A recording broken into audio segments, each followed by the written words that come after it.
presented by Rangila Films.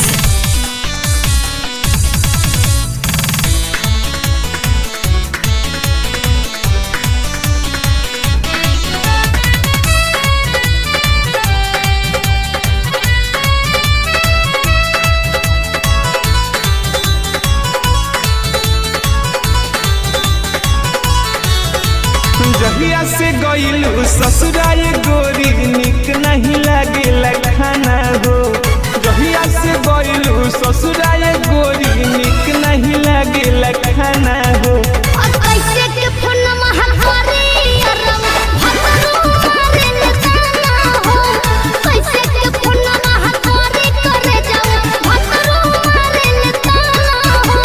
जहिया से गईलू ससुराल गोरी निक नहीं लागे खाना हो। जहिया से गईलू ससुराल गोरी निक नहीं लागे खाना हो।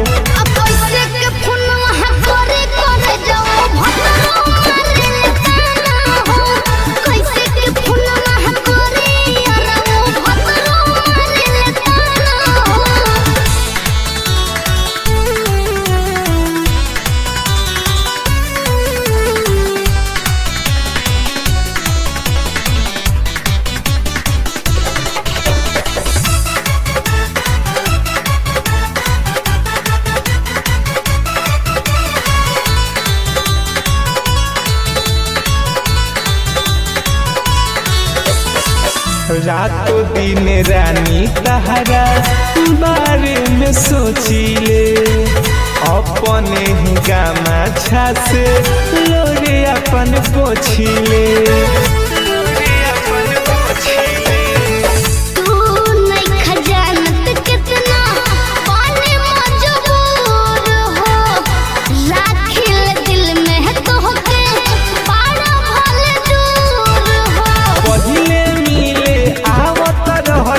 अब काहे करेलू मना हो।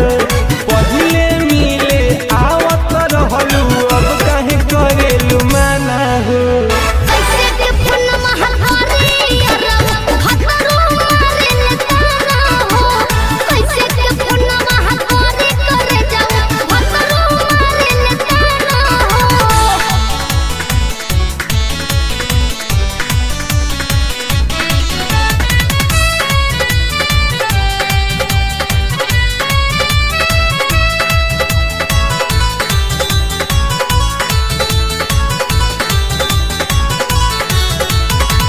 याद पार मिले खाती आवत रहलू रात में, भोर हो जात रहे मीठी मीठी बात में।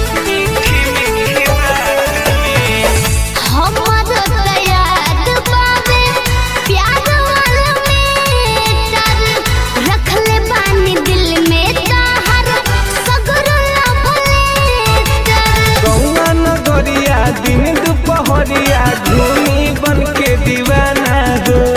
गौआ नगरिया दिन दुपहरिया घूमी बन के दीवाना हो।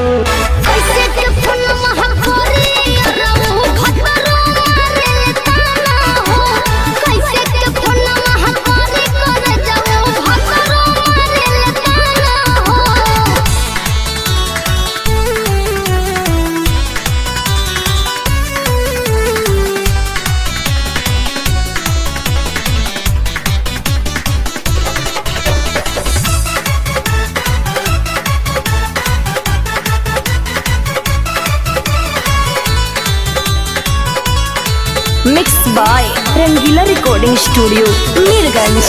रातों दिन सपना में तोहरो फोटो देखिले, दिल के भीतरिया तहर रूपवा नी देखिले।